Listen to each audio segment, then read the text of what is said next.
नमस्कार दोस्तों, आज बात करेंगे पेटीएम का जो करंट अकाउंट है आपका उसके बारे में। अगर आपके पास पेटीएम करंट अकाउंट है तो ही आपके लिए ये वीडियो होने वाला है।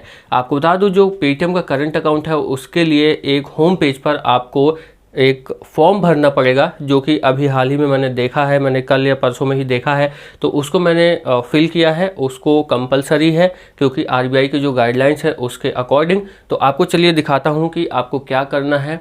जो बिज़नेस डिक्लेरेशन करके है, आरबीआई की गाइडलाइन आई है, जो यहाँ पर आप देख रहे होंगे। यहाँ पे पढ़ के बता देता हूँ। ये होम पेज है, जो भी आपका पेटीएम करंट अकाउंट है, जो भी क्या पेटीएम करंट अकाउंट जो आपका है, वहीं पर जब आप लॉगिन करेंगे तो होम पेज वहाँ पे आपको देखने को मिल जाएगा। जैसे ही खोलेंगे, हो सकता है ये आपको पहले भी दिखा हो, आपने फिल कर दिया हो, नहीं किया है तो ये प्रोसेस है। तो वहाँ पर जो लिखा हुआ है बिजनेस डिक्लेरेशन करके है, as per RBI guideline all current account customer need to provide the following business detail in case of proprietor current account. Proprietor होता है जब आप पर्सनल कंपनी रजिस्टर करते हैं, यानी कि जीएसटी लेते हैं आपका पर्सनल, यानी कि प्रोपराइटर। आपके पेन नंबर पर आपको जीएसटी मिलता है, जिससे आप ई कॉमर्स बिजनेस करते हैं और अदर बिजनेस भी कर सकते हैं, ऑनलाइन ही नहीं ऑफलाइन भी। तो चलिए उसको फिल फॉर्म कर दीजिए।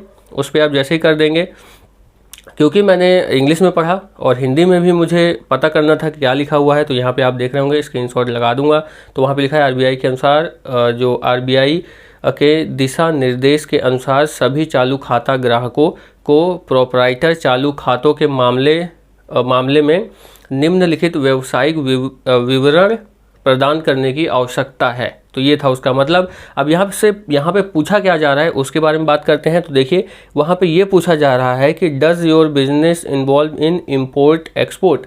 इम्पोर्ट एक्सपोर्ट जहाँ तक मुझे नॉलेज है वो ये है कि जो आप इंडिया से बाहर सामान भेजते हैं उसको शायद एक्सपोर्ट कहते हैं, और जो इंडिया के बाहर से सामान इंडिया में आप खरीदते हैं या फिर आता है तो इंपोर्ट कहते हैं मेरे हिसाब से। तो उसमें लिखा है कि आपका जो बिज़नेस है वो इन्वॉल्व है क्या इंपोर्ट एक्सपोर्ट में, तो मैंने कहा नहीं।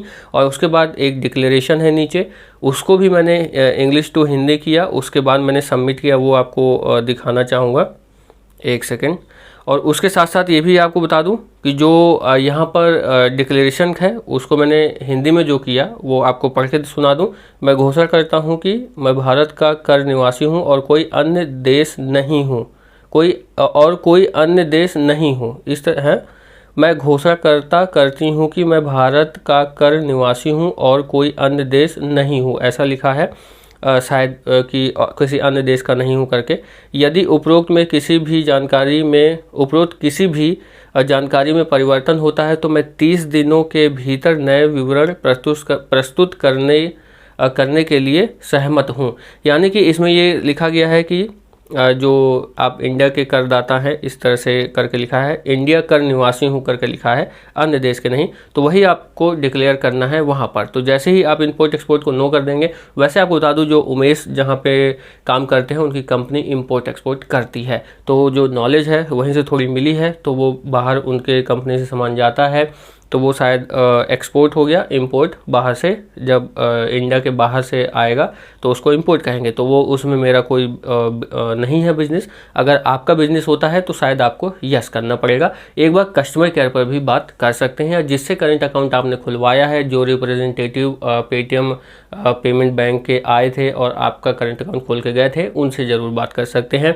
यस कर दीजिए अगर इंपोर्ट एक्सपोर्ट है तो। नहीं, मेरा नहीं है तो मैंने नो कर दिया और वहाँ पे डिक्लेयर करके सबमिट कर दिया। तो जैसे ही मैंने सबमिट किया, वहाँ पे बिजनेस डिक्लेरेशन करके आ गया सबमिटेड, और जो कि आरबीआई की गाइडलाइन थी, वहाँ पे एक बिजनेस वैल्यूम ऐसा करके आया, जिसमें एनुअल टर्नओवर 0 to 10 लाख लिखा हुआ है, एक्सपेक्टेड डेली ट्रांजेक्शन 1 लाख से 5 लाख ऐसा लिखा हुआ है, और मेरा जीएसटी नंबर है वहाँ पर, और इन्वेस्टमेंट रेंज ऐसा लिखा हुआ है कि 1 करोड़ से कम है। Nature of business service sector है, क्योंकि आईटीआर और जीएसटी की सर्विस देता हूँ मैं।